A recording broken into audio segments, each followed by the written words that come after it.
Smith & Wesson. Roman Polanski. Roman Epstein.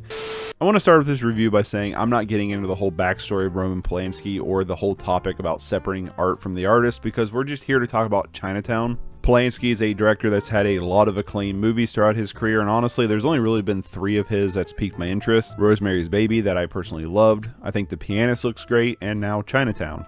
Chinatown stars Jack Nicholson as a private detective when a woman hires him to catch her husband cheating, but the case unfolds into a large conspiracy laden with deceit, corruption, and murder. This is a noir-style hard-boiled detective story that presents a lot of cool things I like Poe's dad. I love the look of the film, playing with the shadows and just overall California noirish vibe. There's some great tone and emotion in the cinematography. I like these hard-boiled style detective stories when the mystery isn't as predictable, which is one of my biggest problems with this film. I don't know if it's just spoiled through pop culture osmosis, but I could see the ending of this film coming from a mile away, which really left the film to drag out. It left a lot of the mystery elements designed to carry the narrative just to kind of fall flat for me. There are several times that I just flat out was not interested in what the film was presenting narratively. Jack Nicholson does do a good job as JJ, but his character felt less of a character and more of a vehicle for the audience to uncover the mystery. Nicholson's charisma carries the character pretty much. There's some good sense of humor and one-liners from JJ that did get me chuckling, but when it comes to the suspense of the film or the mystery, I just wasn't buying into it. I will say some of the makeup and effects are well done. There's something that happens to JJ in the film that was well executed and very believable. Honestly, a lot of the technical side of the film here is really well done. The film is well edited and has some great direction, but feels like one of those films that either the story clicks for you or it doesn't. Like most of the time I write these, I pretty much write them right after seeing the film, but with Chinatown I did take some time to reflect, and honestly I feel like that left me with even less to say about the film since it kind of faded away pretty quickly from memory. What I kept remembering about the film isn't the narrative perspective, but more of like certain shots or certain looks that the film was presenting. The tone and presentation of certain scenes rather than the substantive. I was definitely preferring the style over the substance here. This is just one of those classic films that I just didn't get a whole lot out of. Like sure, I can recognize a lot of great things here from a technical standpoint, but my holdup is really on the narrative that I just really couldn't get into. It's one that I did enjoy enough to be willing to watch it again, so maybe it would click for me a lot more in a second viewing, but for now I'm going to give this one a 7 out of 10. Bye!